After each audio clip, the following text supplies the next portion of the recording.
சேரன் சந்தாவோட கல்யாணம் சீக்கிரம் நடந்தா நல்லாயிருக்கும் அப்படின்னு நினைக்கிறவங்க மறக்காம நம்ம வீடியோக்கு லைக் பண்ணிட்டு கமெண்ட்ல சொல்லுங்க.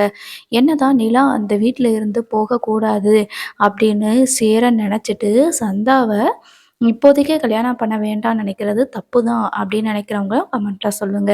ஏன்னா அந்த வீட்டுக்கு ஏதாவது ஒரு பொண்ணு கல்யாணம் முடிச்சு வாழ்றதுக்கு வந்துட்டாங்க அப்படின்னா நான் போயிருவேன்னு நிலா சொன்னதை நினைச்சிட்டு தான் சேரன் என்ன பண்ணுவார் அப்படின்னா சந்தா கிட்ட கொஞ்சம் பொறுமையா இரு, அவங்க 2 பேரும் சேர்ந்து சந்தோஷமா வாழ ஆரம்பிச்சதுக்கு அப்புறமா நம்ம கல்யாணம் பண்ணிக்கலாம் அப்படின்ற மாதிரி சொல்லியிருப்பாரு.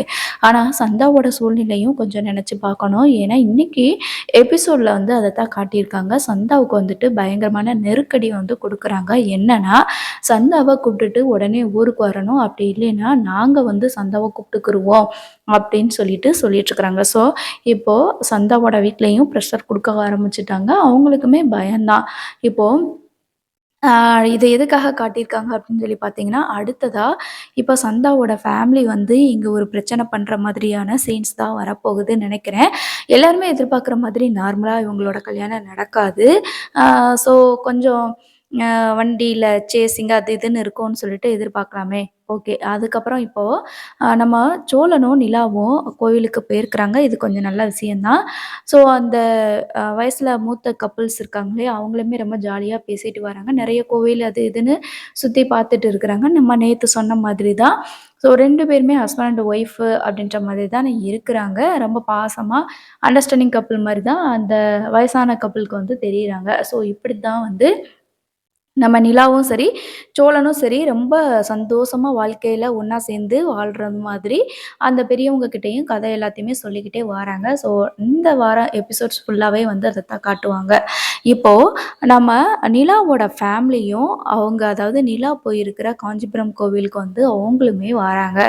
எதிர்ச்சியா நிலா வந்து அ தன்னோட அண்ணன் பொண்ண வந்து பார்க்குறாங்க. "ஏய் கயல் எப்படிடி இங்க வந்த?" அப்படின்னு சொல்லிட்டு கேட்கும்போது, "அத்தை நல்லா இருக்கியா அத்தை?" அப்படின்னு சொல்லும்போது, நிலாவுக்கு அவ்ளோ சந்தோஷம். பல நாள் கழிச்சு அண்ணனோட பொண்ண வந்து பார்க்கறதுனால, மாத்தி மாத்தி வந்துட்டு முத்தம் கொஞ்சிட்டுருக்குறாங்க. "நீ எப்டி இருக்க? எங்க இங்க வந்திருக்கிற? அ அப்பா கூட வந்தியா? அம்மா கூட வந்தியா?" அப்படின்னு சொல்லிட்டு கேட்குறாங்க. "ஆமா, அம்மாவும், அப்பாவும் வந்திருக்காங்க. தாத்தா, பாட்டியும் வந்திருக்காங்க. நாங்க எல்லாருமே வந்தோம்." அப்படின்ற மாதிரி சொல்லும்போது, நிலாவுக்கு ரொம்ப சந்தோஷம். ஏன்னா ரொம்ப நாள் கழிச்சு பார்க்குறாங்க. ஏற்கனவே வந்து சோழன் வந்து காசு பணத்த எல்லாத்தையுமே எடுத்துட்டு போயிட்டான் அப்படின்னு சொல்லிட்டு ஒரு பெரிய பிரச்சனை பண்ணி, அதில இருந்து சோழன எப்படியோ மீட்டு கொண்டு வந்துட்டாங்க. அதனால அதில இருந்து வந்து நிலா வந்து மொத்தத்துக்கும் குடும்பம் மொத்தத்துக்குமே வந்துட்டு ஒரு பெரிய கும்படா போட்டுட்டு இங்க கிளம்பி வந்துட்டாங்க. அத்தோட அவங்கள வந்து பெருசா எதுலயுமே காட்டிக்கல. ஸோ, இப்போ அந்த கோவில்ல தான் வந்துட்டு காட்டுறாங்க. வேகமா "என்ன இவ இங்க தானே விளையாண்டுட்டு இருந்தா, ஆள காணோமேன்னு" சொல்லிட்டு மதி வந்துட்டு தேடி வராங்க. தேடி வந்ததுமே, "நிலா எப்படி இருக்க நிலா?" அப்படின்னு சொல்லிட்டு கேட்கும்போது, "நல்லா இருக்கேன் அண்ணி. நீங்க எப்படி இருக்கீங்க?" அப்படின்னு சொல்லிட்டு கேட்கும்போது, "நான் நல்லா தான் இருக்கேன். என்ன நிலா ஃபோன் போட்டா கூட எடுக்க மாட்டேங்கிற. என்கிட்ட கூட நீ கோவப்படுற." அப்படின்னு சொல்லி சொல்றாங்க. "அப்புறம் என்ன அண்ணி, உங்க வீட்ல இருக்கிறவங்கலாம் மனுசங்களா? ஒரு ஆளையே கொல்ற அளவுக்கு துணிஞ்சுட்டாங்க அப்படின்னா, அப்படி என்ன அவங்களுக்கு கௌரவம் வேண்டியது இருக்கு?" அப்படின்னு சொல்லி சொல்றாங்க. அப்போ சோழன் வந்து அந்த பக்கமா வரவும், "என்னடா இவங்க நின்னு பேசிட்டு இருக்காங்க?" அப்படின்னு சொல்லிட்டு மறுபடியும் போய் பேசுறாங்க. "நல்லா இருக்கீங்களான்னு?" கேட்குறாங்க. "நல்லா இருக்கேன்." அப்படின்னு சொல்லிட்டு கேட்கும்போது, "என்ன நிலா நீ என்ன இங்க வந்திருக்க?" அப்படின்னு சொல்லிட்டு கேட்குறாங்க. "ஆமா நாங்க கோவிலுக்கு வந்தோம்." அப்படின்ற மாதிரி நிலா சொல்லிடுறாங்க. ஸோ இவங்க 2 பேரையும் பேசிட்டு இருக்கிறத வந்து தேன்மொழி வந்து பார்த்துடுறாங்க. பார்த்துட்டு நிலாவ பார்த்ததுமே அவங்களுக்கு வந்து ரொம்ப சந்தோஷம் தான். நிலாவ வந்து பார்த்த உடனே நம்மளோட பொண்ணு இருக்கிறாளே அப்படின்னு சொல்லிட்டு, இருந்தாலும் பக்கத்துல சோளன் நிக்கிறத பார்த்துட்டு பயங்கரமா கடுப்பாறாங்க. வந்துட்டு வேகமா நிலா கிட்ட இருந்து பேத்திய வாங்கிக்கிட்டு, "நீ எதுக்கு இவள தூக்கி வச்சிருக்கிற? உன் மூஞ்சிலயே முழிக்கக்கூடாதுன்னு நெனச்சோம். ஆனா நீ இந்த கோயிலுக்கு வந்திருப்பன்னு எனக்கு தெரியாது." அப்படின்னு சொல்லிட்டு தேன்மொழி சொல்லும்போது, "என்னம்மா நல்லா இருக்கியாம்மா?" அப்படின்னு சொல்லிட்டு நிலா வந்து கேட்குறாங்க. "எப்படி நல்லா இருக்க முடியும்? நீ இவ்ளோ பெரிய வேலைய பார்த்துட்டு போனதுக்கப்புறம் எப்படி நல்லா இருக்க முடியும்?" அப்படின்னு சொல்றாங்க. நிலா இருந்துட்டு, "என்னம்மா ரொம்ப ஓவரா பேசிட்டு இருக்கிற? என்னமோ நீங்க பண்ணது எல்லாமே மறந்துருச்சா? நீங்க என்னைய விருந்துக்கு வான்னு சொல்லி கூப்ட்டு, இவரையே இல்லாம ஆக்கணும்னு தானே நெனச்சிட்டு இருந்தீங்க?" அப்படின்னு சொல்லிட்டு நிலா வந்து சொல்றாங்க.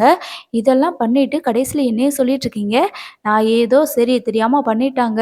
நம்ம அம்மா தானே அப்படின்னு பேசலான்னு பார்த்தோம்னா, ரொம்ப பண்ணிட்டுருக்கீங்க அப்படின்னு சொல்லிட்டு நிலா வந்து சொல்றாங்க. சோழன் இருந்துட்டு, "எதுக்குப்பா? எதுக்கு நிலா? வேண்டாம் நிலா. நீங்க வந்து கோவிலுக்கு வந்த இடத்துல இது வேண்டாமே!" அப்படின்னு சொல்லி சொல்றாங்க. "நீங்க சொல்றதும் சரிதான். ஏற்கனவே நம்ம வந்து கஸ்டமர் கூட தான் வந்திருக்கிறோம். ஏதாவது பிரச்சனை ஆயிரும்." அப்படின்னு சொல்லிட்டு அங்கருந்து அ கிளம்பிர்றாங்க நிலா. அப்போ தேன்மொழி போயிட்டு வேகமா வந்து கோவத்துல போயி முகத்த ஒரு மாரியா வச்சுக்கிட்டே உட்காந்துருக்குறாங்க. அப்போ மனோகர் வந்துட்டு, "என்னாச்சு?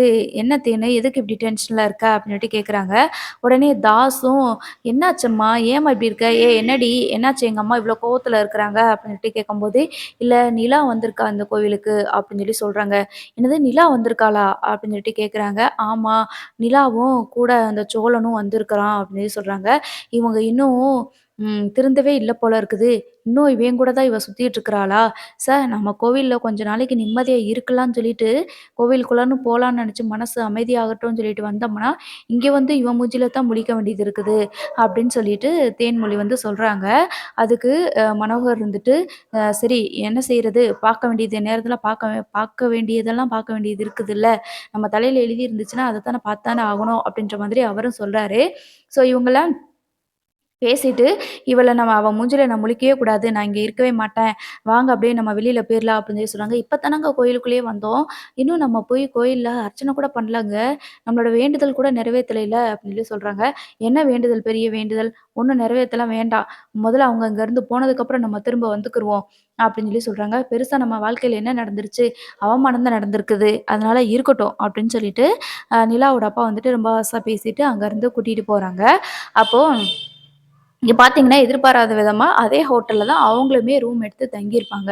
ஸோ, அவங்க கிளம்பும்போது நம்ம நிலா வந்து பார்த்துறாங்க மொத்த ஃபேமிலியுமே. எல்லாருமே வந்து ஒருத்தருக்கு ஒருத்தர் வந்து பார்த்துக்கிறாங்க. நிலா இருந்துட்டு அவங்க அப்பாவ பார்க்குறாங்க. இருந்தாலும் அவங்க அப்பாவும், அவங்க அண்ணனும் சேர்ந்து சோழன எப்படியாவது தீர்த்து கட்டிரணும்னு நெனச்சாங்களே, அத நெனைக்கும்போது நிலாவால பேசவே முடியல. மறுபடியும் அவங்களுக்கு கோவம் தான் வருது. இவங்க மூஞ்சில போய் முழிச்சிட்டோமே அப்படின்னு சொல்லிட்டு மனோகர் வந்து நெனச்சிட்டு இருக்கிறாங்க.